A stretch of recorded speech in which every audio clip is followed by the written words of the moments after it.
Hi, everybody. Several years ago, my wife and I, with another couple, went on a cruise to Alaska. We were the only observant people on the cruise. Shabbat comes, and the cruise line sets aside a room, actually happened to be the movie theater, where Jewish people can come and have services. There is no rabbi, and you kind of make it up as you go along.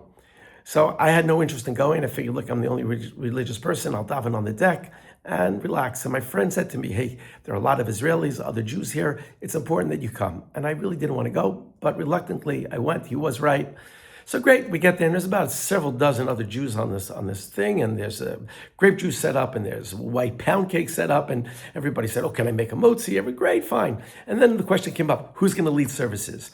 Without a second of a hesitation, my friend points to me, and he goes, he's a rabbi. I was like, oh, great, my friend just volunteered me and elected me. I didn't want to be here in the first place. Now, in the end, it turned out fine, and it was a good experience, but I really went kicking and screaming. In this week's parasha, at the very beginning, Pinchas, like everybody else, play witness to a terrible chil Hashem that's taking place between a prince of Shimon and the princess of Midian. And no one is putting a stop to this chil Hashem. Not the leaders of Moshe, not Aaron, not Elazar, no one.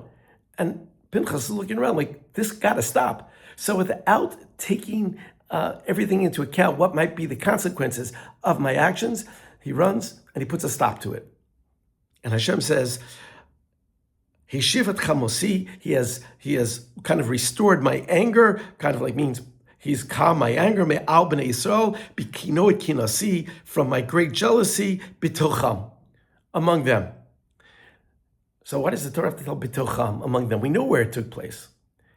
And the Torah, the Chazal tell us, the rabbis teach us, that Elazar,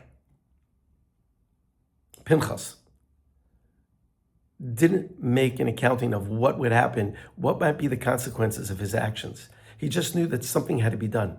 He wasn't a bystander, he was an upstander. And often in life we find ourselves in situations, not of our own making, where we could either decide, say, oh, we'll leave it up to somebody else, or, look, this has to be done, why not me? My wife and I were on a trip to Mexico, and there were other Jewish people in this resort. And part of the chat was, we can get a Torah from the community. Who wants to be responsible to get overseeing the Torah, of getting the Torah, paying for the Torah over Shabbat, for Shabbat? And I'm waiting on the chat, and no one's stepping up. So finally I said, okay, fine, I stepped up. In the end, it was a great thing. I didn't really want to do it, but it was great for everybody, and everybody was appreciative. So you just never, ever know, right? The importance of stepping up, being there for the community that you're part of at that moment. It gave me an opportunity to meet other Jews, to encounter, not just in Alaska, but in Mexico, Jews from all over the world. And so, stepping up isn't always really a bad thing. And even though it might require some effort and time and thought, well, the payoff is just as great, because then you're invested. You're invested in the people, you're invested in the community, and you learn things about yourself. So if you like what you hear, please pass it on. I want to wish everybody a Shabbat Shalom.